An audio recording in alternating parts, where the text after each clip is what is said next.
Hey, what up everybody? This is Stevie Breach coming to you here today with yesterday's announcement of The Godfather going into this year's induction of the WWE Hall of Fame at Wrestlemania 32 in 2016.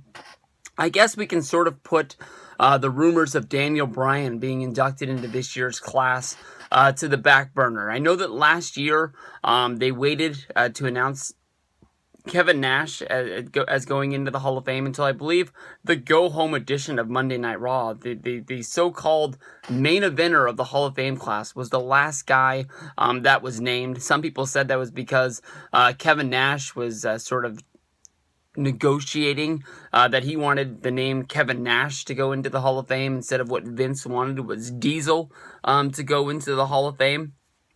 And, Vince needed to have a headliner, and I guess that's what he had to give into in order to do that. But I think that, honestly, if Daniel Bryan was going to be named to be going into the WWE Hall of Fame at WrestleMania 32, I think that he would have been named to sort of get a good feeling off of that retirement that happened just a few weeks ago on Monday Night Raw.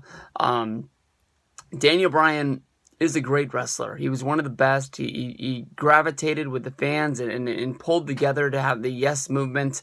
And, the fans really changed what WrestleMania 30 was. It made it into a really good WrestleMania and possibly one of the best shows that I've ever seen live.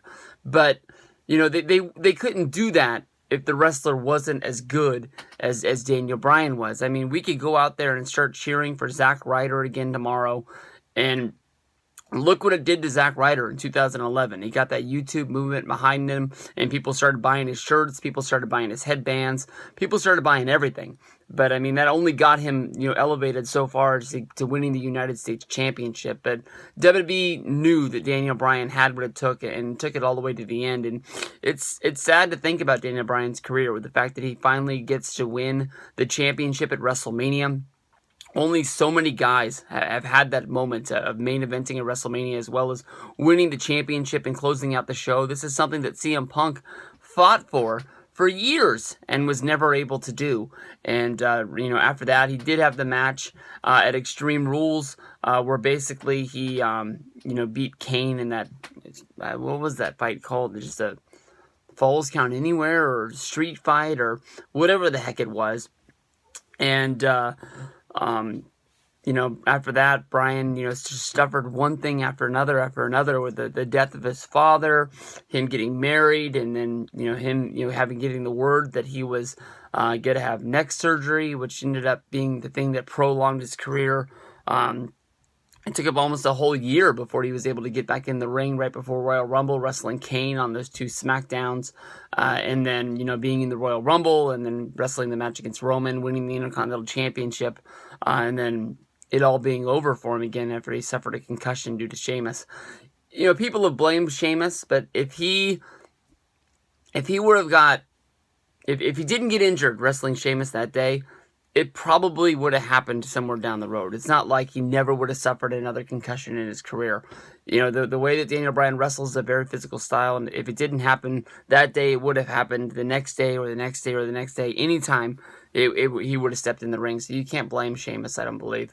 But I do think that Daniel Bryan's going to be a Hall of Famer, and I would be very surprised if Daniel Bryan didn't headline the WrestleMania 33 class, wherever that's going to be, Minnesota, Orlando, Boise, Vancouver.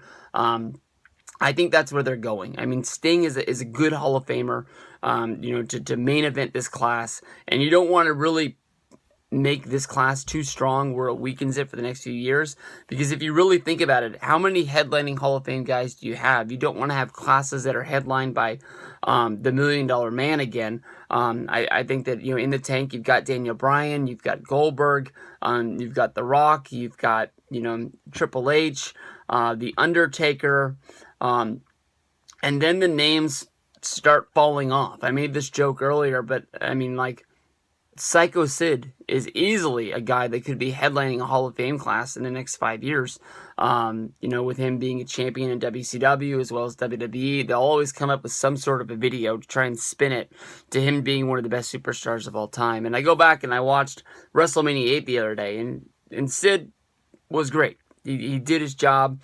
The promo that he did at that WrestleMania press conference sold me to the fact that I thought this guy was worth $1 million. But he bounced around from company to company. He ended up, wrestling his last days in WCW and probably never drew the money that he was supposed to. But I think he could have. But Daniel Bryan, WrestleMania 33, headliner in the Hall of Fame, do believe so.